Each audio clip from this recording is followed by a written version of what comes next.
Si Greco Belhica ay ano ito? DDS na DDS ito. Ha? Duterte diehard supporter ito. Ngayon, ha? Alam naman natin itong si Greco Belhica, ha? Anak ito ni Butch Belhica. Nung panahon ni Duterte, binigyan ito ng pwesto sa gobyerno si Greco Belhica, yung ano, yung ano bang ano nito, yung sa anti-corruption ang ano nito. Ito yung linagay ni Duterte sa anti-corruption, pero wala naman tong nagawa. Wala namang naikulong ito. Wala ring silbi itong si Greco Belhica.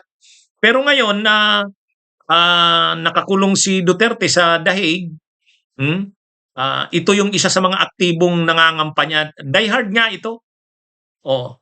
Ngayon, itong nangyari kay Maduro, nalilito ng mga DDS kung ano ang gagawin kay Trump. Ha? Kung anong gagawin kay Trump. Mayroong nagsasabi tulad nila Banat Ba, yung mga DDS. Sabi nila, President Trump, anuhin mo na rin, kunin mo na rin yung president namin. Bangag din ito, involved din ito sa drugs. Alam namin galit ka sa mga presidente ng bansa na involved sa drugs.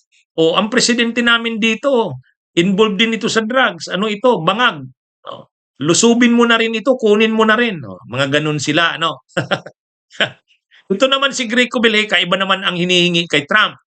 Ang sabi naman ni Greco Belhica, Dear President Donald Trump, our country, the Philippines, is facing a massive struggle with drugs, government corruption in the protection of our oil and trade territories in the West Philippine Sea, very similar to your issues in Venezuela.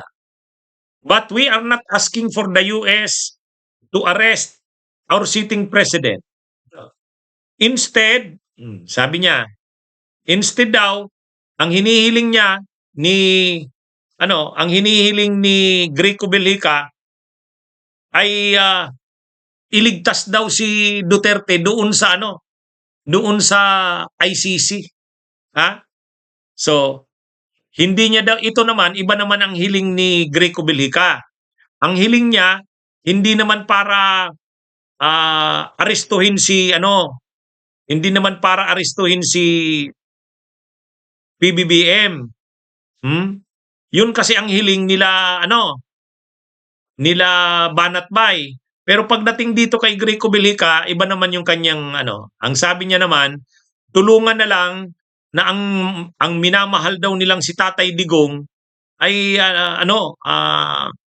iligtas ni Trump doon sa Dahig. Kasi sabi ni Greco Belhica, magaling yung elite force na ginawa mo, Mr. President Donald Trump. Kasi pinakita mo talaga ang galing ng precision, precise talaga yung galaw ng yung elite force. Sana magawa din noon na ipadala mo rin sa ICC para iligtas din daw si Duterte. Matindi rin itong si Greco. Alam niyo mga kabunyong, itong mga DDS, kung ano-ano ng mga naiisip. Kung ano-ano ng mga naiisip. Itong si Banat Bay, iba naman. Arestuhin na daw ni Trump ang presidente ng Pilipinas, si PBBM. Ito namang si Greco Belhica, ang hiling niya naman daw kay Trump, dahil napakagaling daw nung elite force ng US na pinadala para dukutin si Maduro, ganun na din daw sana ang gawin ni Trump. Tulungan daw si Tatay Digong.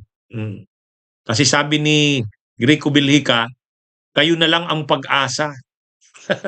Unang-una, gagawin ba ni Trump yun? Gagawin ba ni Trump yun? Talagang itong mga DDS na ito, pare-pareho na yata ito may hulog eh. Wala sa hulog eh. Pare-pareho na wala sa hulog katulad ni Ruben Hood Padilla. Si Banat Bay ang hinihiling, arestuhin na si PBBM. Ito naman si Greco Belhica ang hinihiling magpadala ng elite force. Yung anong tawag doon? Yung Delta Force, dukutin si Duterte doon sa ICC, sa kulungan. Iligtas na daw ni Donald Trump. Yun.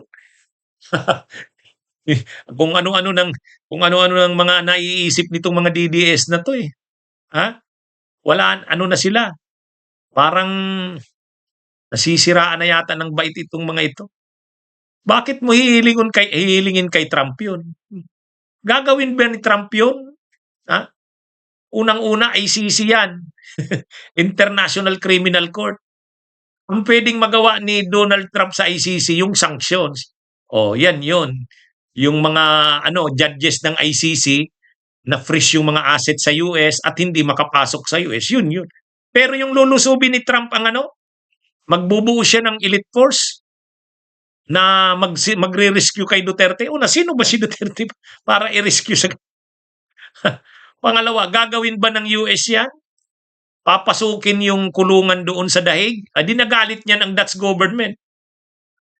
Pinuprotektahan ng Dutch authorities ang ICC.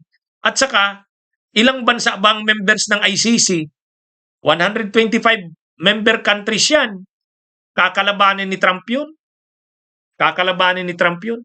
Yung yung i-freeze mo yung assets ng mga judges at prosecutors, pwede pa yon. Wala pang masyadong yun.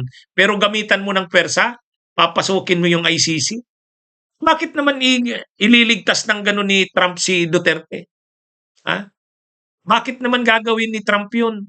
Na i-rescue si Duterte? Sino ba si Duterte? Ay kung ang China nga na best friend ni Duterte, hindi yan iniisip, si Trump pa. Si Trump, politiko yan. Kung sino ang presidente ng Pilipinas, yun ang kaibigan niya. Nung presidente si Duterte, kaibigan niya. Ngayon na si Marcos ang presidente ng Pilipinas, kaibigan niya si Marcos. Lalo pa ngayon na si Marcos, lahat ng gusto ng US, sinusunod ni Marcos. EDCA, At saka kalaban ni Trump ang China, Si Marcos din, kakampi ng US, laban sa China. Bakit naman i-rescue ni Trump si Duterte? Magkaibigan sila ni Duterte nung presidente si Duterte. Kasi kung sino man ang presidente ng Pilipinas, obligado ang US na gawing kaibigan. Pero mas kaibigan si Duterte ng China. Alam ng US din yan. Alam ni Trump yan. At hindi naman presidente na si Duterte. Ang presidente ng Pilipinas ay si Marcos. Hindi gagalitin ni Trump si Marcos kasi kaibigan niya yan. Sumusunod yan sa kanya. Ang US ay si Marcos ngayon ay may malapit na ugnayan sa Amerika. Pinayagan ni Marcos ang mga Amerikano na magtayo ng mga base militar dito, yung EDCA sites. Kalaban si Marcos ng China. Kalaban din ni Trump ang China. O di magkakampi sila. Bakit naman gagalitin ni Trump si Marcos pag rescue niya si Duterte? Talagang itong si Greco Bill, hindi na nag-iisip to eh. O wala lang talagang isip. Katulad na rin ni Robin Hood Padilla, wala sa hulog. Tsaka, okay, i-rescue ba ni Trump si Duterte? Unang-una, sinong makakalaban niya? Pilipinas, si Marcos. Pangalawang makakalaban niya, yung dahig, yung Dutch. Kasi yung gobyerno ng Dutch, pinuprotektahan yan, yung ICC. Nandun yan sa kanyang teritoryo eh. Pangatlong makakalaban ni Trump, yung mga bansa sa Europa kasi supporters yan ng ICC. Pangapat, yung 125 na member na bansa. Pwedeng gawin ni Trump yung i-freeze yung assets ng mga judges at prosecutors ng ICC. Pero yung papasukin mo yung facilities ng ICC dahil may ililigtas ka doon na i-rescue ka doon ng kaibigan mo. I-risk mo yung gano'n. Awang ko. Hindi nag-iisip itong si Greco eh. Mga kabunyog, mga kababayan. Kaya nga hindi mo na sila maintindihan eh. Si Banat Bay ang hiling kay Trump, iligtas daw dukutin na rin daw si Marcos. Si Greco Bilhica naman, i-rescue si Duterte doon sa ICC. Ay, tumigil na nga kayong mga didis. Hindi mo na ito maintindihan, mga wala na ito sa hulog, para ring si Robin Padilla. Bunyog, bunyog, halikan na kasama ka. Bunyog, kapag buklod ay may pag-asa. Luzon, Visayas, Mindanao, isa ang pananaw. Sa bagong Pilipinas ang bunyog isisigaw. Bunyog.